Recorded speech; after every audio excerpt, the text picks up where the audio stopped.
大家好，歡迎嚟到財經策局嘅 podcast 啦。今日係5月4號星期日啦。本來星期日都想講啲輕鬆啲話題，但係過去呢幾日，香港金融市場特別係港元呢都出現咗啲異動，都想呢盡快同大家分享下我自己啲觀察。當然講緊呢係港元啦，係出現咗一個對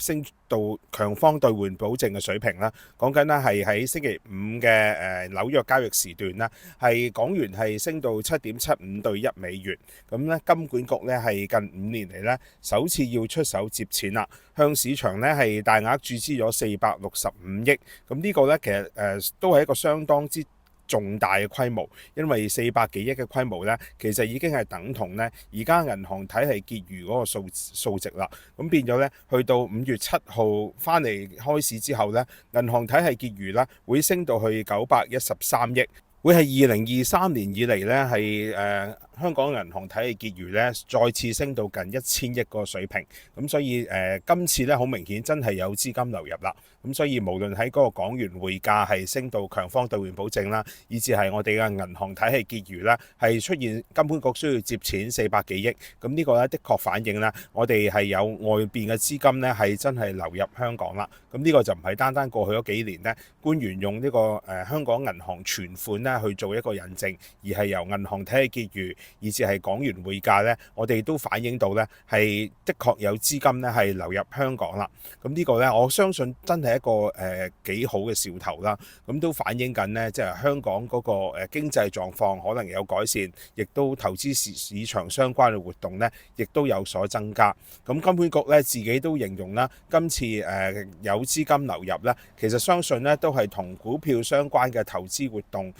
帶動咗港元嘅需求。呢個呢係但係呢個講法當然我相信都正確嘅，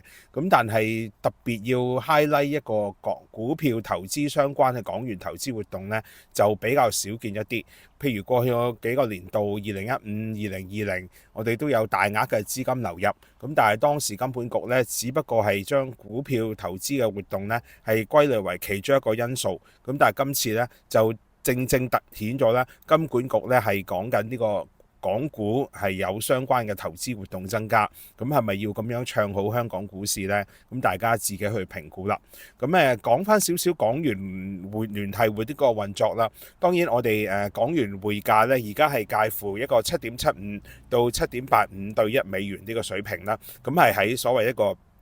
兌換保證嘅水平之間上落。大家計一計數都知啦。其實7.75到7.85之間呢，其實嗰個上下波幅呢，講緊都係大概1.2%，就喺一個有限嘅空間入邊呢，係港元作出一個有限度嘅浮動。呢個呢，都係金管局自從任志剛強化咗呢個港元聯繫匯率嘅兌換保證機制呢，我哋有一定嘅空間呢，係喺呢個7.75到7.85之間浮動。亦都係咁樣呢，係相信係抵消咗呢。我哋唔會再發生97年，因為當時嘅港元聯繫匯率呢，只係死守喺7.75呢，而引發到大規模嘅套戥啦、投機活動啦，所以呢，令當局呢有一定嘅調節空間嘅。我哋睇翻今次港元升到7.75呢個近5年嘅高位呢，其實背後係有咩原因呢？除咗金管局講個投資活動相關，可能係同 IPO 有關啦。其實更大更重要嘅背景因素呢，其實係美元轉弱。呢個呢，其實我哋除咗由港元之外呢，我哋由其他嘅亞洲區貨幣嗰個變動呢，都可以睇到呢。其實今次係港元本身升到7.75呢，就唔係單單香港本身嘅因素，而係講緊因為美匯指數回軟啦，係刺激到其他亞洲貨幣咧，亦都顯著上升，甚至乎我哋見到咧，係台幣一度升超過3%啦，對美元咧係升到30.7嘅水平，而韓元咧亦都升過3%，泰銖亦都升過1.6%，甚至乎大家好關心嘅日元咧，亦都曾經升過1.1%。你喺咁嘅背景之下咧，其實呢個係一個大圍嘅環境變化，而單單多於而唔係單而多於咧係香港本身咧，所謂金管局提出嘅投資活動增加咧有關係。呢個咧其實係一個大環境嘅因素，令到港元咧係得到支持。我哋甚至乎見到咧，係人民幣亦都係有上升嘅情況啦。講緊離岸人民幣咧係升近1%，咁所以你見到咧呢個成個港元轉強咧係主要係因為外圍過去呢幾個禮拜，大家開始見到因為特朗普嘅關稅政策引發嘅一啲反彈，而市場開始咧對美元咧係稍為失咗信心。當然我唔係話即係全部投資者都要拋售美元，亦都唔見得話啲外國央行要分分鐘減持美債。咁但係未來咧，如果呢啲基金以至係一啲貨幣基金，甚至乎係外國央行，係咪會再增持美元嘅資產呢？呢個都係一個問號，因為大家都對咧美元未來咧嗰個好堅定嘅信心咧開始有所動搖，所以呢個變化之下咧，亦都令到美元咧係出現咗沽售。我哋亦都見到，因為美國第一季嘅 GDP 出乎意外係收縮0.3%，呢個係4年嚟第一次疫情3年嚟第一次係疫情以嚟咧第一次出現一個經濟嘅倒退，咁所以大家咧開始對美國經濟係咪仲可以保持咁強勁嘅增長咧係有所懷疑。咁當然港元升到7.75咧，我好記得嘅就當時其實講緊可能係2000年嘅零幾年嘅年代啦，當時金管局總裁任志剛咧係形容咧港元升到7.75，金管局要出手接錢啦，即係買入呢個美元係沽港元咧，佢形容係一個 happy problem。咁亦都如果相對上同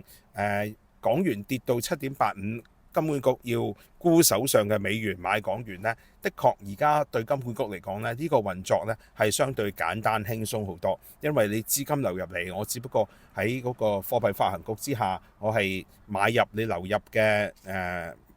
美元，然後沽出手上嘅港元。咁理論上香港嘅港元呢，當然就係可以有一個充裕嘅供應。喺咁嘅背景之下呢，所以任志剛曾經提過咧，呢個係一個 happy problem。咁過去呢，的確資金流入呢，我哋見過呢係會引發一啲問題嘅。講緊譬如我哋對上一次2020年開始呢，因為美國減息週期啦，而香港嘅股票亦都非常暢旺啦。咁所以我哋見到呢2020年嘅時候呢，其實喺大量嘅資金流入之下呢，其實當時嘅銀行體系結餘呢曾經升到去4500幾億呢個歷史新高嘅水平。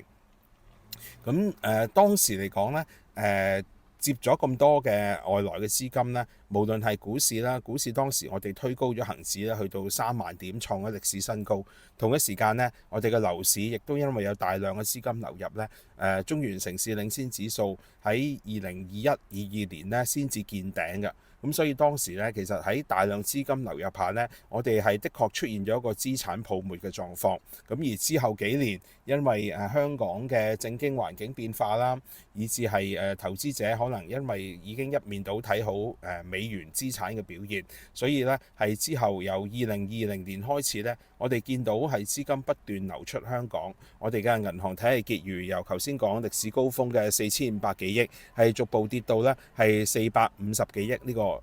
水平，講緊呢係由高峰跌咗90幾。咁而我哋亦都見到啦，相關由2020年開始，我哋見到恆指由3萬點開始顯著回落，去到2023年啦，更加係曾經跌到呢係只有15000點個水平。咁你見到呢係當時嗰個因為資金流出呢，對本港嗰個資產市場呢係有好大衝擊㗎。當然亦都包括埋樓價啦，樓價我哋由歷史高位2021年嘅歷史高位跌到而家，樓市都未跌完嘅。講緊由歷史高峰係跌咗28%，而好多所謂有日價嘅新盤呢，更加係跌咗4-5成，都唔好講嗰啲工商鋪啊、寫字樓個跌幅呢，可能分分鐘達到5-6成。咁而家我哋見到有資金流入呢，咁的確可能係一個利好嘅信號，亦都可能係真係見到一線曙光啦。咁但係當然個關鍵係呢啲資金係咪會持續流入呢？咁呢個都係關鍵嘅，因為始終今次呢係因為美元資產呢係開始被拋售，引發美元指數回落，令到成個區內貨幣都上升。咁唔係單單香港本身嘅因素。咁如果我哋講翻香港個股票市場，其實而家都唔見得話真係去翻以前歷史嘅高峰，更何況講緊未來可能呢幾季雖然有可能一啲新嘅 IPO，講緊寧德時代可能需要集資390億，咁對港元都會有一定需求嘅。咁但係到底嚟緊嗰個需求係咪可以持續呢？都係一個問號。咁亦都見到有財資市場人士形容啦，今次港元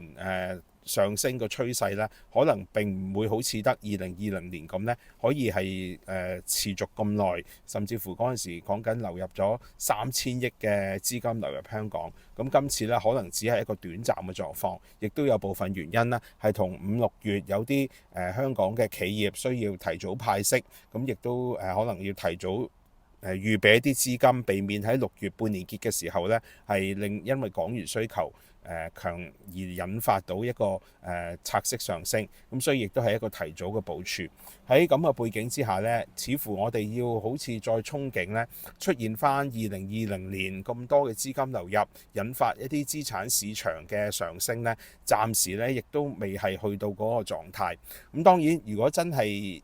個市場氣氛可以逆轉，頭先講緊寧德時代之後，如果螞蟻國際真係可以嚟到香港上市嘅，已經有消息講緊係螞蟻金服係計劃將螞蟻國際嘅部分呢係嚟香港掛牌啦。咁呢個可能對投資市場嘅需求呢係會進一步增加嘅。咁但係而家呢一刻呢，似乎我哋睇到呢都未係一個好明顯嘅趨勢，可能都仲要多啲時間觀察。咁相信呢亦都好難可以重複翻呢2020年呢係當時大量資金流入。咁仲有一個我覺得值得留意嘅負面因素呢，就係其實當美元貶值嘅時候呢，其實我哋要留意人民銀行點樣處理人民幣嗰個匯價。頭先講雖然離岸人民幣亦都有所回升，咁但係整體嚟講呢，我哋見到其實人民幣貶值嗰個趨勢呢係並冇改變。由呢個圖片我哋見到呢，其實過去內地同胞要拎人民幣嚟香港呢，又譬如喺2022年嘅時候呢，當時如果係內地嘅同胞要嚟香港換港元呢，基本上佢每一人民幣咧可以換到1.2223港元嘅數值。咁但係而家咧經過呢幾年人民幣不斷貶值咧，其實已經去到咧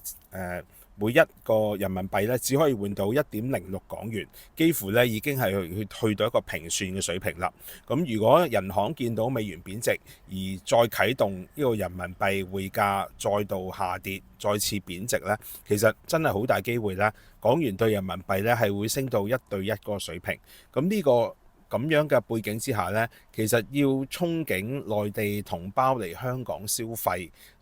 似乎可能呢係更加難上加難。我哋見到今次5·1黃金週，雖然見到內地關口處處係人頭湧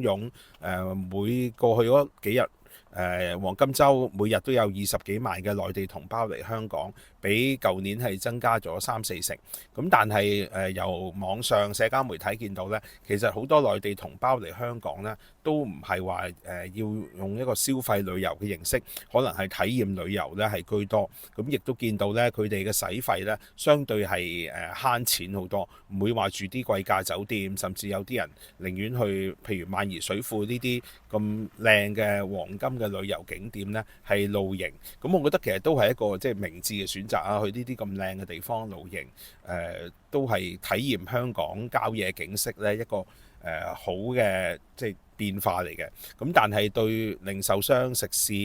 酒店嚟講呢，就唔係一個好消息。加埋如果人民幣真係繼續貶值嘅話呢，佢哋要嚟香港使費呢，嗰個資金成本呢就會更加大。咁呢個呢係對香港嘅零售業，我哋上星期5都講過啦，最新嘅零售數據呢，我哋見到香港嘅零售銷售呢係連跌咗13個月，而暫時就算睇4月份呢，亦都未見到有好大嘅起色。咁喺咁嘅背景之下呢，憧憬住因為港元轉強而帶動資金流入，令到資產市場上升，改善經濟活動呢個諗法呢，可能暫時呢都未係成事，仲需要多一段時間觀察呢，先至見到成個趨勢呢係咪可以持續。好啦，今日我哋講到呢度，咁希望大家中意我分享嘅內容啦。未訂閱呢個頻道嘅朋友，希望大家可以 subscribe 啦。咁我哋聽日再會。